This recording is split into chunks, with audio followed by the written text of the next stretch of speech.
eh bien, c'est exactement la même chose que d'utiliser le positionnement ici. Ici, je l'ai reculé de 9 mm. Je peux évidemment le reculer de 10 mm si je le désire pour faire propre. Ensuite, je vais placer ce trou à une certaine distance en X. Alors, essayons 20 mm. Voilà, 20 mm, est-ce que c'est bien? Pas un peu gros ça, 6, des vis de 6, ça me paraît un peu gros. 20 mm, on est sur la périphérie, on a à peu près du bord, je vais mettre 18 mm. Donc par rapport à mon axe ici, pour mettre mes boulons, 15 mm, est-ce que ça irait? Ouais, allez, on va mettre 16, et on va pas plus. Et puis, au lieu de mettre des vis de 6, je vais mettre des vis de 4, donc radius de 2. La différence est assez importante. Si je mets 3, 2. Ouais, 3. Oh, on peut mettre 2,5. Allez, on est fou. On met 2,5. Rappelez-vous, c'est de l'américain, donc... Non, je crois que la virgule, ça marche. Non, c'est français. C'est bien francisé. 2,5. Oh, mais des vis de 5. Ouais, allez, super. Donc, j'ai placé un premier trou ici. Formidable. Alors, avant de faire mon trou, donc de supprimer cette matière, je veux le dupliquer 6 fois. Alors, je pourrais m'amuser à faire 6 trous, un par un, à faire 6 trous, et ainsi de suite. Donc, je vais demander à l'ordinateur de me calculer les 6 positions. Pour ça, j'utilise un autre atelier. Atelier, je me rappelle, draft, c'est parfait. Atelier draft, voilà. Il me donne des outils supplémentaires, il me donne mon plan de travail. Bon, ça c'est ma référence. Si ça vous gêne, vous pouvez l'effacer, c'est ici, tac. C'est le plan de travail, le maillage de travail. Bon, ça gêne pas. Ça me donne ma référence. Attention, je vais utiliser cet outil-là, Array. Attention, dans la 0.19, il est largement modifié. Donc, si vous avez téléchargé à 0.19, c'est un petit peu plus sport au niveau fonctionnel. Oh, j'ai cliqué. Un petit coup de rose. Ouais. Alors, on va voir si je ne me loupe pas. Si je me loupe, je recommence, c'est pas grave, pas d'inquiétude. Je sélectionne ma vis ici, et je vais lui demander de me la répéter. Alors, par défaut, il me la répète d'une manière bizarre. Je ne touche pas, je vais venir ici changer mes caractéristiques tout doucement. Donc, je veux bien la répéter sur 360 degrés, c'est-à-dire je vais la répéter sur tout le pourtour. Je ne veux pas faire une répétition orthogonale, mais une répétition polaire. Voilà. Et, ils sont où mes vis? Et j'en veux 6. Voilà. Tout simplement. Donc, j'ai fait une répétition de 6 vis autour de ma pièce. C'est pas mal, ça. Parfait, j'ai ce que je désire. Alors, on va remplacer ces 6 vis-là, ces 6 cylindres-là, qui sont des trous. Je touche à chaque fois. On va perforer la pièce. Donc, je vais prendre ma pièce principale. Je suis toujours à bas l'espace pour afficher ou masquer la pièce. Je sélectionne en deuxième mon array, qui est mon ensemble de trous, vous voyez. Et je vais retourner dans mon atelier Part, dans lequel je vais retrouver enlèvement de matière. Et voilà. Donc, j'obtiens bien une pièce avec les perforations. Donc, on a utilisé déjà un outil qui est venu nous aider dans notre travail, une répétition d'objets. L'ordinateur est là pour travailler pour moi. Il les a mis évidemment à exacte distance du déplacement. Donc, il a considéré mon point de départ. Rappelez-vous, le point 0, 0. Si vous ne vous rappelez pas où est votre point 0, 0, vous demandez afficher les axes de coordonnées. Il vous met le point 0, 0 de travail. Donc, rappelez-vous, j'ai mis la pièce au point 0, au premier trou. Je l'ai décalé et lui, il a utilisé ce décalage-là pour faire une rotation circulaire. Vous avez obtenu un bon travail. Bon, alors on va mettre des boulons maintenant. Parce que cette pièce-là ne tient pas, il faut la boulonner. Alors pour la boulonner, eh bien je vais utiliser l'atelier que je vous ai demandé d'installer, Fastener. Alors si vous ne l'avez pas installé, c'est pas grave, enregistrez votre travail, installez-le comme j'ai décrit au début de ce tuto, et ensuite redémarrez FreeCAD pour qu'il apparaisse. Il faut toujours redémarrer FreeCAD après une installation d'atelier. Alors l'atelier d'assemblage Fastener va me permettre d'obtenir énormément d'éléments tout faits de vis pour travailler, ça va les concevoir, c'est évident. comment je vais insérer une vis? Eh bien, je vais lui dire où je dois mettre ma vis. Alors pour ça, je vais sélectionner le pourtour, l'arête du trou de ma vis. Alors pour ça, je vous rappelle qu'il faut utiliser une touche sur votre... alors vous voyez, quand j'appuie sur la touche, il me dit ce qu'il sélectionne. L'intérieur du trou, l'arête, le flasque.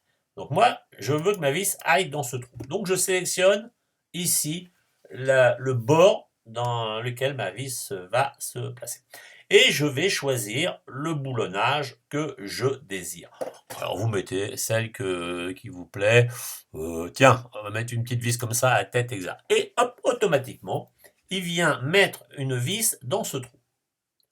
Il a calculé une certaine longueur, il a mis un certain diamètre. Je vous rappelle qu'on avait fait un diamètre de 5.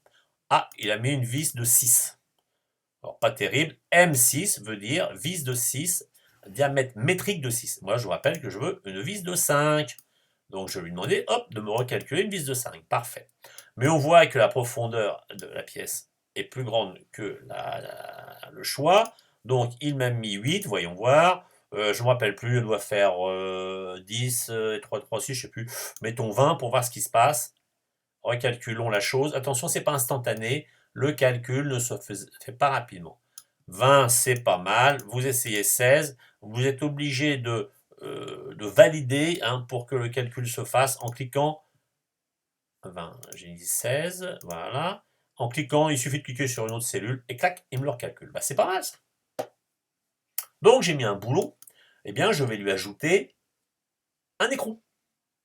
Alors, si ici je sélectionne un écrou, il me met où l'écrou? Bah, il me le met au milieu, toujours sur mon point 0. Supprimons cet écrou. Moi, je veux que mon écrou soit sur ma vis. Alors, est-ce que je peux sélectionner le bord ici? Voilà. Eh bien, j'ai sélectionné le bord ici, vous avez vu en vert, hein, il est apparu, et je vais mettre mon écrou. Et il m'a mis mon écrou. Avec pas de bol, il ne me l'a pas mis du bon côté. Eh bien, je peux retourner l'écrou. Il suffit de sélectionner l'écrou ici et d'utiliser inversion. Et voilà, j'ai interverti. Alors cet écrou-là est un petit peu épais. On pourrait utiliser je vais reprendre un écrou à plus faible valeur. Hein. Est-ce que je suis toujours sélectionné? Non. Hop. Voilà, je sélectionne le bord, hein, vous avez vu. Hop, je prends un écrou moins épais, style 1, style 2. Ouais, on va prendre, allez, on va prendre celui-là. Toujours pareil, il me choisit par défaut le nymphe à un côté qui ne va pas, il est dans la matière, donc j'intervertis et voilà. J'ai mis mon écrou. C'est pas mal ça. Bon, j'ai un beau boulon là. Il est costaud, hein. Bon, alors, maintenant, bah, je vais boulonner. C'est du 5. Ah bah il m'a mis un écrou de 6, gros malin. Donc n'oubliez pas, c'est un écrou de 5 que je désire. Alors, une fois, voilà, parfait. Alors, une fois que j'ai mis mon écrou, eh bien, je vais le répercuter sur l'ensemble des trous. D'accord? Eh bien, vérifions si on peut lui demander de le répercuter. Alors pour ça, je vais d'abord assembler les deux pièces écrou et vis de telle manière à ce qu'ils fassent un seul objet. Donc je retourne dans mon atelier part et je fais mon assemblage. Une union. Voilà, j'ai ma vis de créer. Rien ne m'empêche de l'appeler vis. Comme ça, je sais de quoi il s'agit. Eh bien, on va essayer de voir si on peut lui demander de répéter ça les autres trous. Alors, comme automatiquement mon point 0 est toujours ici, je n'ai pas besoin de lui rappeler, on va voir si ça marche. Je prends ma vis, je retourne dans mon atelier draft qui va me permettre d'utiliser un array. Toujours pareil, il me fait un petit bazar local, je lui demande une répartition polaire et je lui en demande 6. Et voilà, j'ai boulonné ma poulie. Pas mal. Alors une poulie, en général, ça a une clavette, donc rien n'empêche d'ajouter une petite clavette pour finaliser mon travail. Rien n'empêche donc d'ajouter ma petite clavette. Une clavette, c'est une encoche, si vous n'avez pas vu sur internet, c'est une encoche qui est faite pour éviter la rotation de l'axe. Donc je retourne dans mon atelier part, je crée une petite clavette ici, qui étant été la zone pour la clavette. Ah, j'ai pas sélectionné. Attention des fois, quand on ne sélectionne pas correctement le champ, on n'arrive pas à le modifier. Ma clavette, comme ça sera une pièce à enlever en hauteur, bon, aucune importance, je peux mettre une certaine quantité de matière. Par contre, ma clavette, il va falloir comprendre qu'il faut la centrer par rapport ici. Donc, je vais lui mettre une largeur de 6 ici. C'est beaucoup trop. Une largeur de 2, c'est pas mal. 2 mm, d'accord? Ouais, c'est bien ça. 2 mm, mais il va falloir que je la recentre d'1 mm. Et il faut que, je vois ce que ça va donner. Donc, placement. Je vais la positionner. Pour l'instant, c'est un positionnement manuel. Toujours sur, on est sur l'axe rouge, l'axe des X. Donc, je vais la décaler d'1 mm sur l'axe des X. C'est parfait. Après, je veux qu'elle traverse. Donc, je vais la décaler sur l'axe des Y. Je me suis trompé. Complètement planté. Donc, c'était l'axe des Z. Pas grave, j'en mets ça à 0. Et je mets l'axe des Z. Voilà, dans l'autre sens. Toc, toc, toc, toc, toc, toc, toc, toc, toc. Et voilà. Alors, en réalité, je devrais aller voir la taille normalisée d'une clavette pour faire l'encoche correcte, mais là, je ne l'ai pas fait. Ma clavette est faite, donc je n'ai plus qu'à lui demander de me supprimer ça de l'ensemble. L'ensemble, c'était celui-ci. Donc, je fais un shift, pour moi, c'est un commande. Voyez-vous, là, la ruse, c'est de sélectionner en premier la base, en deuxième, la clavette. Je fais une soustraction, et voilà, j'ai un beau je sais pas comment on dit, une belle encoche pour que la clavette passe sur ma poulie. Donc, cette poulie, elle est terminée, mais pour alors, là, j'ai fait un assemblage. Pour la fabriquer, j'ai deux éléments. J'ai la poulie elle-même,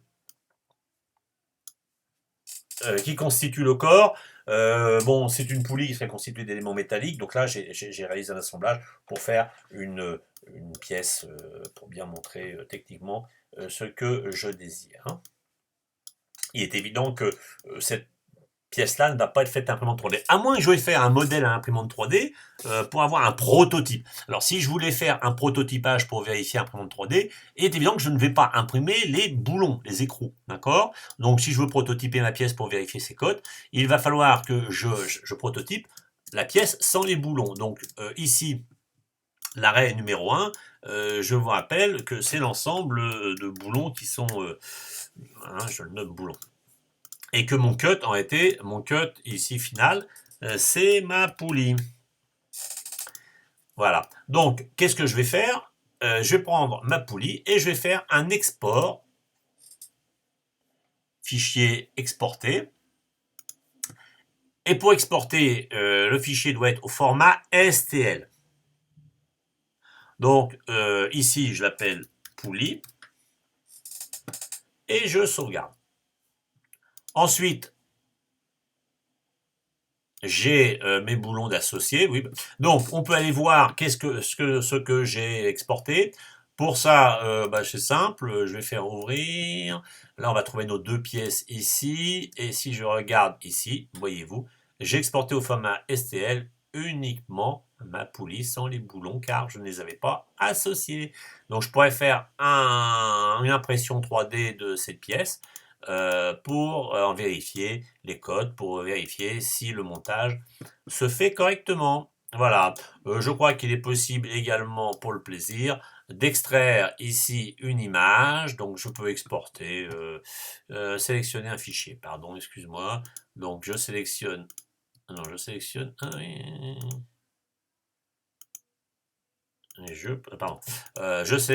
deux éléments, je vais voir, j'ai jamais fait, alors, je vais exporter, alors si je veux, là j'ai un tas de formats pour aller, peut-être que non, non, j'ai pas d'export PDF, j'ai pas d'XML, j'ai plein d'exports, bon, vous pouvez vous amuser, sauvegarde si j'ai wow, mais, ah oui, un petit PDF, paf, donc là je peux appeler ça poulie PDF, hein,